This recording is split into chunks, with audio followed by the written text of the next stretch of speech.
Bye-bye, Marcos! Sa kanyang vlog sa kamera, ipinakita ni Cavite 4th District Representative ang inihanda niyang impeachment complaint laban kay Pangulong Marcos. Umaasa siyang patatalsikin ng Kongreso ang Pangulo para masimulan ang investigasyon sa mga sangkot sa maanumalyang flood control project. Pero kailangan munang ihain ni Barzaga ang impeachment complaint sa House Secretary General. Pag nangyari yan, ito ang magiging unang impeachment complaint laban kay Marcos. Pero ang Malacanang, ito lang ang sagot. Just a smile. Sa panahon ngayon na marami pong ginagawa ang Pangulo, hindi po pinapansin ang mga ganyang klaseng usapin. Busy ang Pangulo sa pagtulong sa mga kababayan natin, maraming trabaho para maiangat pa ang Pilipinas, hindi para ibaba. Binanatan din ng palasyo ang naunang panawagan ni Barzaga na mag-resign si Pangulong Marcos dahil nanggaling daw sa Malacanang ang katiwalian. Mahirap po kasi magsalita ng walang ebidensya. Madaling magbintang, madaling magsabi kung ano-ano. Kung walang ebidensya, hindi dapat paniwalaan.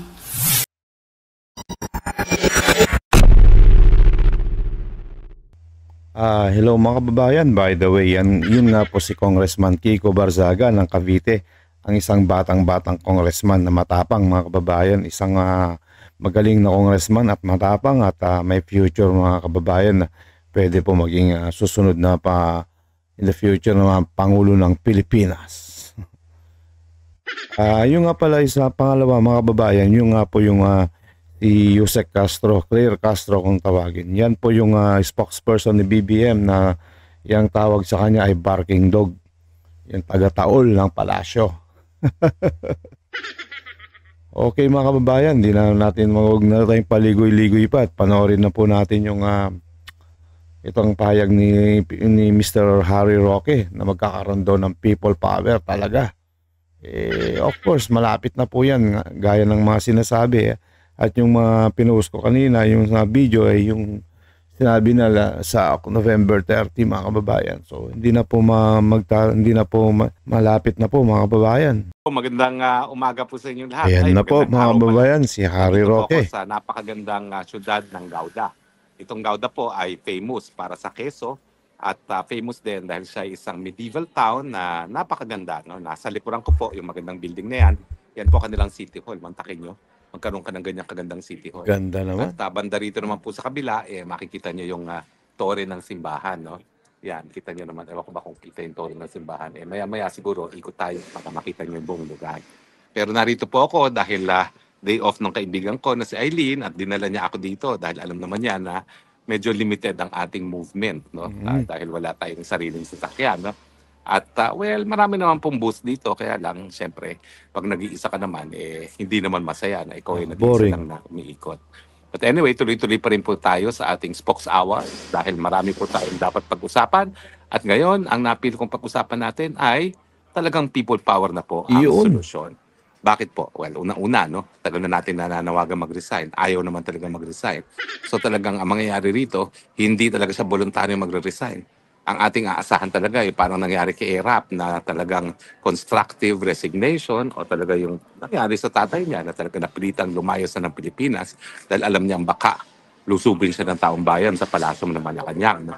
Well, sana wag naman po humantong sa ganun dahil ang gusto natin mapayapa dahil tayo naman mga Pilipino, karangalan natin na tayo nagbigay ng people power sa buong mundo na mapayapa at walang nagdadanas ng dugo. Tama ka po dyan. Pero sana nga po, pagdasal natin na ang pagbabago ay maging mapayapa at maging walang pagdadanas ng dugo. Pero di po natin alam kung ano mangyayari. Pero siyempre po, ano ba yung mga kondisyones para mag-people power? Well, yung galit ng taong bayan.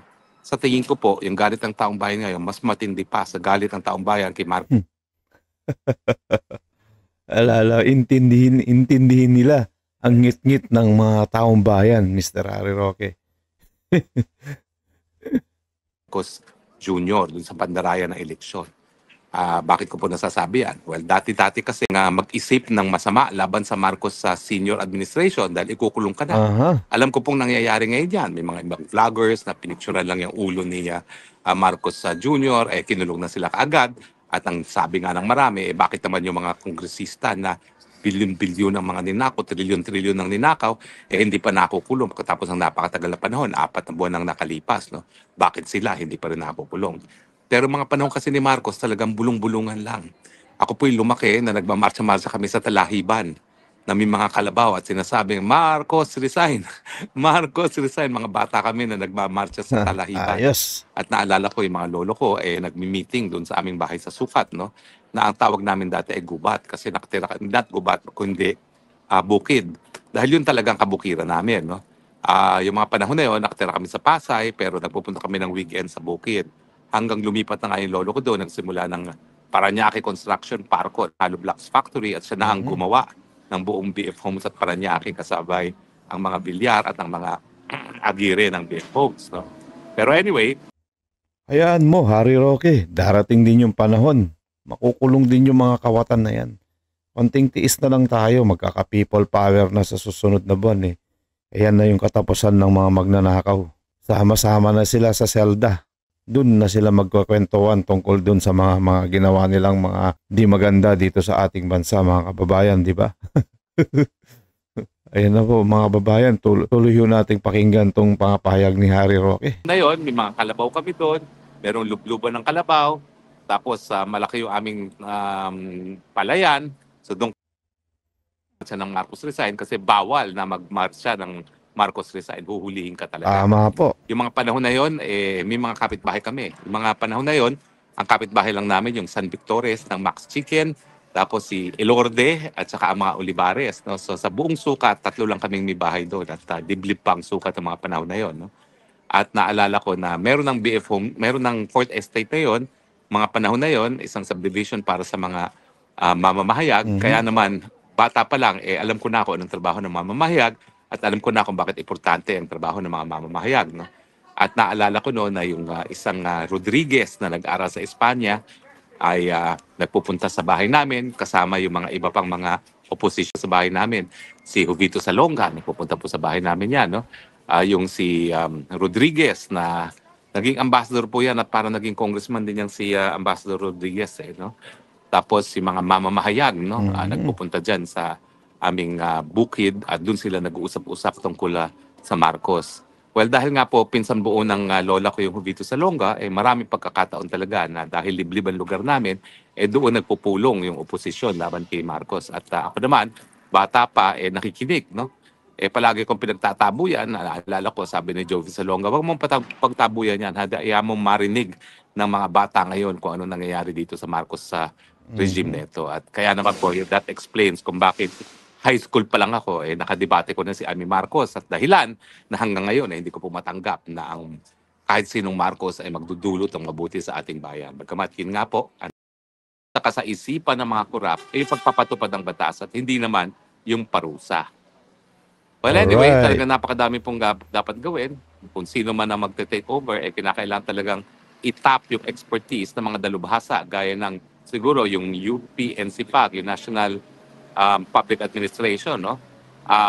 At saka siguro I yung agree. mga iba-ibang centers ng iba't iba pang mga pamantasan para nga malinis ang hanay ng gobyerno dahil masyado na tayong nasanay sa korupsyon. Tinanggap na natin ang SOP. Kinakailangan baguhin talaga ang ating mga institusyon. Well, dapat po siguro magkakaroon tayo ng iba pang spokes hour kung anong dapat gawin ni VP Sara kung siya ay magte-take over na as president. No? Malapit Matapos na na po yan. either voluntaryong umalis si Marcos Jr. or patalsigin sa kanyang posisyon gaya na nangyari dun sa kanyang ama. Pero ako, any which way, kinakailangan mangyari na po yan. Wala na po tayong aasahan kung mag-aantay pa tayo ng 2028. 1.7 trillion po ang nawala sa ating stock market. At ngayon, pinasisinungalungin pa ng Marcos government yan, samantalang na nagsabi na dyan sa 1.7 trillion ay yung chairman na mismo ng SEC. So mas naniniwala po ako dun sa chairman ng SEC kesa dyan sa economic advisor ng ating presidente lamang. No? Dahil yung SEC, talaga namang mandato niya, yung stock market. Tama. At alam niya kung magkano ang kapital na umalis na sa Pilipinas. 1.7 trillion. Kasi all-time low nga po ngayon ang ating stock market. So, matindi po ang mga problema natin. At kung may narinig kayo na ayaw ni Tatay Digong na ma-involve si Inday Sara sa isang military junta, totoo po yun. Sinabi talaga ni Tatay Digong yun kasi ang sabi niya, kami mga abogado, we cannot be involved in any junta. Pero ang isa pang dahilan ni Tatay Digong kaya ayaw niyang ma-involve si Inday Sara, kung ang militar nga ay gagalaw, mapatalsik si Marcos, napakadami daw problema. At kung si VP Sara ang siyang mamumuno sa mga panahon na yon, napakataas ng likelihood na hindi siya magtatagumpay. Kaya ayaw niyang mabigo si Inday Sara. Bagamat ang sabi ko naman, kayo naman, wala namang kintiwara kay VP Sara in the first place. Iba naman po si VP Sara sa inyo. May mga pamamaraan din siya na baka kayanin naman niya ang lahat ng pagsubok. Kaya wag niyo namang i-discourage din na si VP Sara umupo matapos mapatalsik ang Marcos. Bagamat baka kinakailangan to do away with the 87 Constitution kasi nga po yung Kongreso na sa ilalim ng 1987 Constitution kasama ang presidente ang kuta, ang be-all and end-all ng korupsyon dito sa ating bayan. Well, anyway, magpapatuloy po tayo sa diskusyon kung anong dapat gawin matapos nating pasipahin o masipa ang Marcos Jr. Kasi tingin ko po, yung panahon ni Cory, kaya nawalan din ng gusto ang mga tao sa people power, nawala nga yung mga korap, papalitan lang ng ibang kamag-anak na korap din. Mga kamag-anak ni Cory Aquino na korap din. At yan naman po yung katotohanan. Tsaka syempre, wala rin political will na ipinakita itong si Cory Aquino. Patunay nga hanggang ngayon, no? 28 billion ang makukuha ng pamilya ni Cory Aquino by way of just compensation doon sa kanilang Hacienda Luisita na alam naman natin na nakuha ng kanilang pamilya dahil ninakaw ng pamilya nila yung pondo ng Revolusyon ng Pilipinas laban sa Amerikano, pinautang sa mga magsasaka ng Tarlac at nang hindi nakabayad, rinimatan ng mga lupa. Mantakin nyo, hindi naman sa kanila talaga yung mga lupa. Pinautang nila ng pera ng Pilipinas, rinimata. Tapos ngayon, 28 billion ang babayaran sa kanila. No? Kaya nga po, yan ang isang dahilan kung bakit ayaw nila suportahan si Inday Sara Duterte. Dahil baka mamaya, sa ilalim ni Inday Sara Duterte, hindi nila makuha yung 28 billion. Well, ako po. Nako. Sasabihin ko na sa inyo. Naku, magdasal na kayong wag si Inday Sara dahil ako talaga. Kung makikinig sa akin si VP Sara, kapag siya'y presidente na, hindi yan pababayaran dapat. Kapag si VP Sara ang naging presidente, ang sasabihin ni Harry Roque, kahit pa din, kikibahin ko. Ganyan po ganyan po kasing galing si Mr. Harry Roque. Matapang po yan. Kilala ko po yan nung spokesperson pa lang ni dating President Rodrigo Duterte. Napakatapang po niyan. Napakagaling po niyan ni Harry Roque. And by the way, mga kababayan, maraming salamat po. Palambing naman dyan. Huwag niyong kalimutan share, like at subscribe ng aking mga videos. Nang sa ganun, napapanood dito ng mga Pilipino dito sa Pilipinas at sa iba't ibang bahagi ng ating mundo. Maraming salamat po. News that matters. God bless.